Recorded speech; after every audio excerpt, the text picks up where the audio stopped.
E aí, tudo certo? Olha, planejar o futuro financeiro parece uma coisa de outro mundo, né? Mas sabe qual é o segredo? Começar entendendo o que está acontecendo na economia. É o primeiro passo para a gente tomar as decisões certas. Então, bora lá que nesta análise a gente vai desvendar esse universo dos investimentos e criar um mapa bem claro para o que vem por aí em 2026. O nosso caminho aqui vai ser bem simples e direto. Olha só, primeiro a gente vai dar uma olhada no cenário econômico para 2026. Depois, vamos falar do básico, que é a educação financeira. A partir daí, a gente descobre qual o perfil de cada um. Na sequência, vamos entender as duas grandes estradas, renda fixa e variável. E claro, não podia faltar a mágica dos juros compostos. No final, a gente junta tudo isso para ver como construir um futuro mais tranquilo. Então, para começar, vamos entender o terreno onde a gente está pisando. E a nossa bússola para isso vai ser o famoso Boletim Focus. Basicamente, é um relatório que o Banco Central solta, juntando as previsões dos principais especialistas do mercado. É um termômetro bem importante. E o primeiro número que a gente precisa ficar de olho é esse aí, a projeção da taxa Selic, batendo em 12,25% ao ano. Pensa na Selic como se fosse a taxa básica de juros do Brasil, sabe? É ela que dita o ritmo de tudo. Ela mexe tanto no rendimento dos investimentos mais seguros, quanto no custo de um financiamento ou de um empréstimo. Beleza, agora vamos para o outro lado da balança, a inflação. A previsão para o IPCA está em 3,95%. Inflação, de um jeito bem simples, é aquele fantasma que faz o nosso dinheiro perder valor, sabe? Ela vai comendo o poder de compra aos pouquinhos. Por isso tem uma regra de ouro. Para ganhar dinheiro de verdade, qualquer investimento tem que render mais do que a inflação. Simples assim. Tá, então, com juros lá em cima, em 12,25, e uma inflação perto de 4%, como é que a gente se vira nesse cenário? Bom, isso cria o que a gente chama de juro real de mais de 8%. Ou seja, é o quanto se ganha de verdade já descontando a inflação. A pergunta de $1 milhão é: como usar isso a nosso favor? Como fazer o dinheiro trabalhar para a gente? E a resposta começa com uma coisa só: conhecimento. E é exatamente por isso que a gente entra agora na nossa segunda parte. Porque, olha, educação financeira não é papo de especialista, não é luxo, é na verdade a ferramenta principal para a gente pegar esses números da economia e transformar em decisões inteligentes para o nosso bolso. E pode tirar da cabeça aquela ideia de que educação financeira é uma fórmula mágica para ficar rico da noite para o dia. Não é nada disso.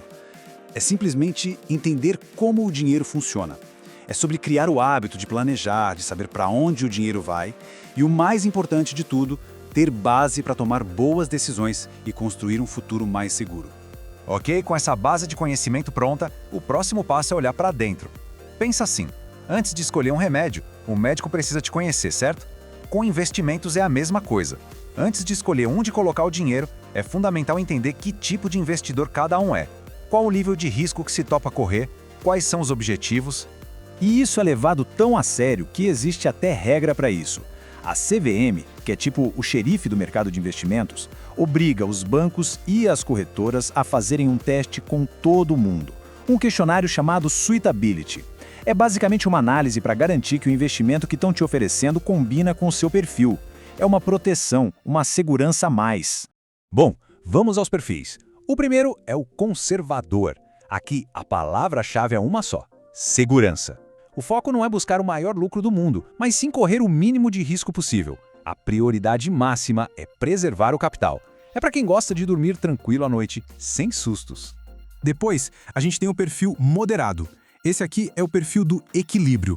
A pessoa está disposta a correr um pouquinho mais de risco, sabe? Abrir mão de um pedacinho da segurança total para tentar buscar um retorno um pouco melhor, principalmente quando o plano é para o futuro, para o longo prazo. E por último, mas não menos importante, o perfil arrojado, que também pode ser chamado de agressivo. Aqui, o jogo muda.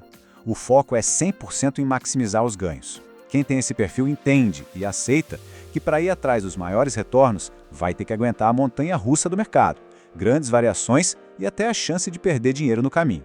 Beleza, perfil definido. Agora que cada um já tem uma ideia de onde se encaixa, vamos explorar as duas grandes avenidas do mundo dos investimentos. A escolha clássica: renda fixa de um lado, renda variável do outro.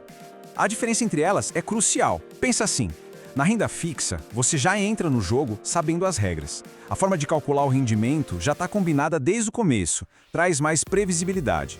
Já a renda variável, bom, o nome já diz tudo, né? É uma caixinha de surpresas. A rentabilidade pode variar muito, o risco é bem maior, mas, em compensação, o potencial de ganho também pode ser gigante.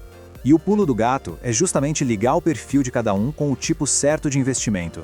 Essa tabela aqui é um guia prático para isso. Olha lá, para o perfil conservador, temos o Tesouro Direto, que é como emprestar dinheiro para o governo, e os CDBs, que é emprestar dinheiro para os bancos. Para os moderados, temos LCIs e LCAs, que financiam os setores imobiliário e do agronegócio. E para os arrojados, o caminho são as ações, que é virar um pequeno sócio de grandes empresas, e outros fundos mais dinâmicos. O segredo é esse alinhamento. Ok, já entendemos os perfis, já vimos os caminhos, agora vamos falar do verdadeiro motor que pode acelerar essa jornada, não importa o seu perfil. A gente vai falar daquela que dizem ser a 8ª maravilha do mundo, a mágica dos juros compostos. A ideia por trás é bem simples, mas o resultado, nossa, é muito poderoso. Juros compostos são basicamente juros sobre juros. O rendimento não é calculado só em cima do valor inicial que foi aplicado, mas também em cima dos juros que já se acumularam. É literalmente uma bola de neve do bem que vai crescendo e fazendo o dinheiro se multiplicar. Para a gente entender o tamanho desse poder, vamos ver um exemplo bem prático. Imagina um investimento de R$200 por mês com rendimento de 10% ao ano. Em um ano, já se tem mais ou menos R$2.500. Beleza. Mas se a gente mantiver a disciplina por 5 anos, esse valor já pula para mais de 15 mil. E em 10 anos, olha isso, mais de R$41 mil. O segredo aqui não é a quantia, é a combinação de consistência e tempo, e deixar o tempo trabalhar a nosso favor. Bom, estamos chegando na reta final da nossa conversa, e agora é hora de amarrar todas as pontas, de juntar as peças desse quebra-cabeça. Porque construir um futuro financeiro mais tranquilo é exatamente isso, um processo, um passo de cada vez.